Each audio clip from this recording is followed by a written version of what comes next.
नमस्कार जी। आज का ये जो है सबसे पहले हम आपका धन्यवाद करते हैं कि आपके माध्यम से हम ज़िला एडमिनिस्ट्रेशन और जो हमारा एलजी प्रशासन है वहाँ तक जो लोगों की आवाज़ है वो पहुँचाएँ। आज हमारा जो बिजली विभाग का है मेन, जैसे गर्मी का मौसम चल रहा है और ये अनशेड्यूल जो कट बीच में आ रहा है, जैसे हमारी चाहे भारत सरकार है चाहे प्रदेश की सरकार है, इन्होंने वायदा किया था कि जो स्मार्ट मीटर जब लग जाएंगे तो स्मार्ट मीटर लगने के बाद हम 24 घंटे 24/7 जो बिजली है लोगों को उपलब्ध करवाएंगे। जबकि आज स्मार्ट मीटर लगने के बाद हमारे गांव में, मैं गांव की बात कर रहा हूं, गांव में जाके देखिए लोगों के जो बिल आ रहे हैं, हमारे जो अधिकारी हैं हमारी उनसे भी बात हुई तो इनका ये कहना था कि ये जो जिस कंपनी ने ये स्मार्ट मीटर लगाए हैं जहां ऊपर एक विंग बना हुआ है वो ही इसको देख रहा है। लेकिन बड़ी हैरानगी की बात है कि अगर एक गरीब व्यक्ति है, जैसे एक विडो औरत है, हमारी बहन है, एक छोटा सा मकान है, एक कमरे का या दो कमरे का, उसका भी 2-2 हज़ार 3-3 हज़ार बिल आ रहा है। ये क्या है? इसको कौन देखेगा? कहने को तो कुछ नहीं है, ये बोल रहे हैं कि हमने बैठाए हुए हैं, ये कर रहे हैं वो कर रहे हैं।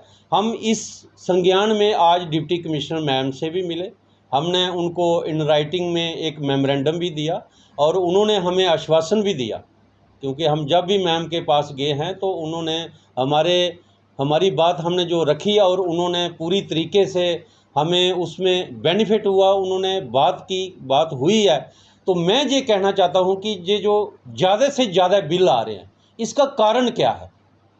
हमारे आज 8-9 महीने हो गए, हमारी जो नई गवर्नमेंट चुनी हुई है, जो हमारे विधायक हैं आज वो कहाँ सोए हुए हैं? आज हमारे जो गरीब लोग हैं, मैं जैसे बीपीएल की बात कर रहा हूँ, विडो औरत की बात कर रहा हूँ, आप जाएं गांव में देखें, खाली टीवी पे बोलना, जहाँ बैठ के शहरों में बैठ के चर्चा करनी वो बात नहीं। आप गांव में जाएं, देखें गांव की क्या हालत है। हमें बड़ा दुख होता है, लोग आते हैं हमारे पास रो रहे हैं। आज हम आपके सामने इस समक्ष में आए तो हमने जैसे डीसी मैम से बात की, उन्होंने हमें आश्वासन दिया। हम उम्मीद करते हैं कि इसको दुरुस्त किया जाए, चाहे कोई भी कमेटी है, जिन ऑफिसर की जिम्मेवारी है वो देखें। जैसे पहले होता था एक मीटर रीडर होता था, वो मीटर चेक करता था कि कितनी रीडिंग आ रही है। आज ये बोलते हैं कि ऑनलाइन रीडिंग हो रही है, तो एक महीने में 200 रुपये बिल आ रहा है और दूसरे महीने में 2200 रुपया आ रहा है। ये कैसे आ रहा है? इसी विषय पे आज हमने एक प्रेस कॉन्फ्रेंस रखी थी और मैं आपका बहुत धन्यवाद करता हूं कि आपके माध्यम से भी उन लोगों तक ये आवाज़ जाए। जैसे हमारे साथी बलवान सिंह जी ने बोला कि बिजली का जो अनशेड्यूल कट है, हम देख रहे हैं इस वक्त लोगों को, जैसे बिजली की वजह से हमारे पानी की भी बहुत खस्ता हालत है कि जो पानी की वजह से, बिजली की वजह से लोग पंपिंग भी नहीं कर रहे हैं।